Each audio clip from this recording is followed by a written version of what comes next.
welcome again to this channel. I hope you are all in a good condition. Selamat datang kembali di channel belajar ini. Semoga semuanya dalam keadaan sehat ya. Today we are going to discuss about simple past, the usage and the pattern. Kali ini kita akan membahas tentang simple past, bentuk dan juga penggunaannya.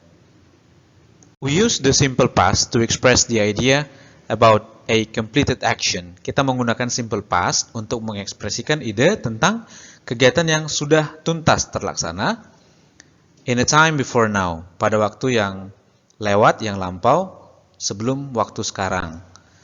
The time of the action can be in the recent past, waktu kegiatan tersebut bisa saja baru terjadi, baru lewat, or in the distant past, atau juga pada waktu yang sudah jauh terjadi. Jadi misalnya untuk yang baru lewat, 1 menit yang lalu juga sudah lewat. Distant past, sudah lama berlalu, bisa jadi 1 tahun yang lalu, a year ago. And the duration of the action is not important. Untuk masa pelaksanaannya atau kejadiannya itu, lamanya berlangsung tidak menjadi hal yang begitu penting. Namun, sudah terjadi di masa lampau dan tidak ada kaitannya dengan waktu sekarang. The simple past, we need to recognize the time signal so we can understand or recognize a sentence is categorized as simple past. Di dalam simple past kita harus bisa mengenali penanda waktunya sehingga kita mengenali ciri-ciri bahwa kalimat tersebut adalah simple past, such as last week, minggu yang lalu, yesterday, kemarin, 6 weeks ago, 6 minggu yang lalu, last night, tadi malam, the other day, hari yang lewat, a long time ago, pada waktu yang lampau. Ini adalah penanda waktu yang ada dalam simple past sebagai karakteristik yang bisa kita pahami. Jikalau ini muncul pada sebuah kalimat, maka kita kenali itu adalah simple past. Sebagai catatan, the word ago is a useful way of expressing the distance into the past. Kata ago adalah cara yang digunakan untuk mengekspresikan jarak yang sudah cukup jauh pada waktu yang sudah lewat. The existence of adverbs of frequency in simple past is also need to be concerned about. Kehadiran adverbs of frequency pada simple past juga hal yang perlu kita perhatikan, karena ini juga menunjukkan berapa seringnya sesuatu terjadi pada waktu yang lalu. Seperti always, selalu, usually, biasanya, frequently, sering, often, sering, sometimes, terkadang, occasionally, kadang, seldom, jarang, rarely, jarang, never, tidak pernah. Let us study about the following rules in simple past. Kita pelajari ketentuan berikut dalam simple past. All the subject, I, you, they, we, he, she, it. If in the positive form, all the subject will use regular verb or irregular verb in the second form. Jadi seluruh subjek dalam bentuk positif akan menggunakan kata kerja bentuk kedua, baik itu regular ataupun irregular pada simple past. And if in the negative or interrogative form, all the subject will use auxiliary verb did combined with verb one. Jadi seluruh subjek ini dalam kalimat negatif ataupun kalimat tanya akan menggunakan kata kerja bantu did dan juga dikombinasikan dengan kata kerja bentuk pertama. Sebagai contoh, dalam kata kerja bentuk kedua yang regular, walk menjadi walked. Sementara dalam irregular verb bentuk kedua, eat menjadi ate. Untuk irregular ini harus diingat bagaimana perubahannya dari bentuk pertama menjadi bentuk kedua. Lalu nanti yang akan kita gunakan adalah bentuk keduanya dikombinasikan dengan subjek untuk membentuk kalimat simple past. Now give more attention to the following rules. Mari perhatikan lebih lanjut untuk ketentuan berikut. When you write the past tense and the past participle of regular verbs, you use the ending ed. Ketika menuliskan bentuk past dan past participle dari kata kerja regular, kita menggunakan akhiran ed. Here are some rules to help you add that ending. Berikut ketentuannya.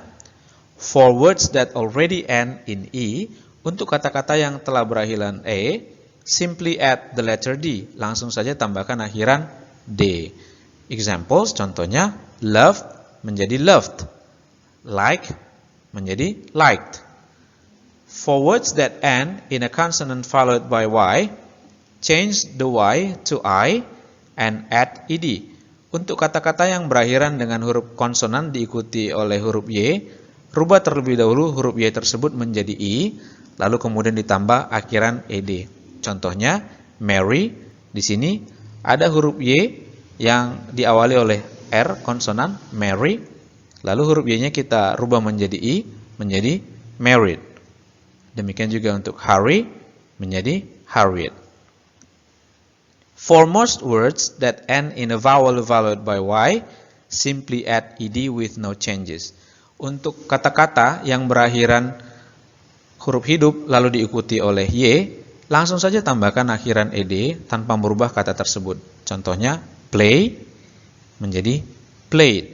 Jadi huruf hidupnya adalah A, kemudian Y, langsung saja ditambahkan ed, ending. Demikian juga stay will become stayed. For one syllable words that end in consonant, vowel, consonant, double the last letter and add ed. Untuk kata-kata yang berakhiran dengan formasi huruf konsonan, huruf hidup, huruf konsonan, maka kita gandakan huruf terakhir lalu kita tambahkan ed. Contohnya, stop. Ini ada TOP, konsonan, vowel, konsonan. Jadi T-nya adalah konsonan, O-nya adalah vowel, huruf hidup, lalu P-nya adalah konsonan. Maka formasinya adalah kita gandakan huruf P, huruf terakhir dari kata tersebut, lalu kita tambahkan ed. Stop menjadi stop. Demikian juga jog menjadi jogged. For most other words, including words that end in X, simply add ed with no changes. Untuk kebanyakan kata, termasuk kata-kata yang berakhiran X, langsung saja tambahkan ed tanpa merubah kata tersebut. Contohnya, wish menjadi wished, enter menjadi entered. Tetapi ingat, there is no rule you can follow when you write the past participle forms of irregular verbs. You have to memorize them. Artinya bahwa tidak ada ketentuan baku yang harus diikuti ketika kita harus menulis past participle dalam irregular verbs. Kita harus mengingatnya. Jadi kita harus mengingat bentuk perubahan dari yang pertama, kedua, dan ketiga jikalau berhubungan dengan irregular verbs. To make it clearer, let us study the following pattern in simple past. Untuk membuatnya lebih jelas, mari kita pelajari bentuk ataupun ketentuan untuk membuat sebuah kalimat dalam simple past. We have positive form, consists of subject plus verb to plus object plus adverb. This is optional, the presence of the adverb. And the negative form consists of subject plus did not plus verb 1 plus object or adverb. And the third is interrogative form, consists of did plus subject plus verb 1 plus object or adverb, and do not forget to put question mark at the very end of the interrogative form. Now, we will study how to form the positive sentence in simple past. Sekarang kita akan mempelajari bagaimana membentuk kalimat positif dalam simple past. Do not forget the pattern, subject plus verb to plus object plus adverb. Rumusnya adalah subjek ditambah bentuk kedua dari kata kerjanya, kemudian objek dan kata keterangan. The following sentences will be the example. I study English last month. Saya belajar bahasa Inggris bulan yang lalu, namun ini adalah kata kerja bentuk pertama, maka bentuk simple past-nya adalah I sebagai subjek, studied, kata kerja study berubah menjadi studied dalam bentuk kedua, plus objek English, last month sebagai adverb of time. I studied English last month. Saya belajar bahasa Inggris bulan yang lalu. The second sentence, we eat sandwich this morning, akan menjadi we, subjeknya.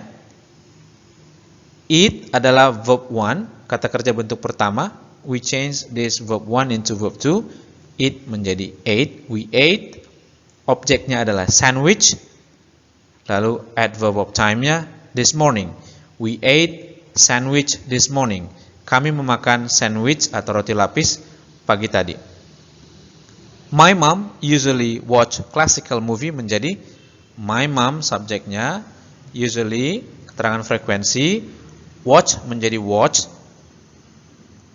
Classical movie, ini adalah objeknya. Demikianlah pembentukan untuk kalimat positif di simple past. Next, this is how to form negative sentence in simple past. Berikutnya, ini adalah cara pembentukan kalimat negatif dalam simple past. The pattern subject did not, verb 1, object plus adverb. The adverb is optional. Ini pilihan bisa ada, bisa tidak. This is the sample. I ate pizza yesterday. Saya memakan pizza kemarin. Kita akan merubah menjadi kalimat negatif. Menjadi I, subject, munculkan did not sebagai penanda negatif. Did not. Lalu kata kerja, bentuk pertama. Kita rubah ate yang bentuk kedua ini menjadi bentuk pertamanya eat. Lalu kita lanjutkan objeknya pizza. Keterangan waktunya yesterday. Kemudian, my brother studied German last year. Kalimat negatifnya menjadi, my brother didn't, singkatan dari did not. Lalu, studied adalah bentuk kedua, berubah menjadi study, bentuk pertamanya, verb 1. Kemudian, German, last year, bahasa Jerman menjadi objeknya. Lalu, last year adalah keterangan waktunya, tahun lalu. My brother didn't study German last year. Saudara laki-laki saya tidak belajar bahasa Jerman tahun lalu.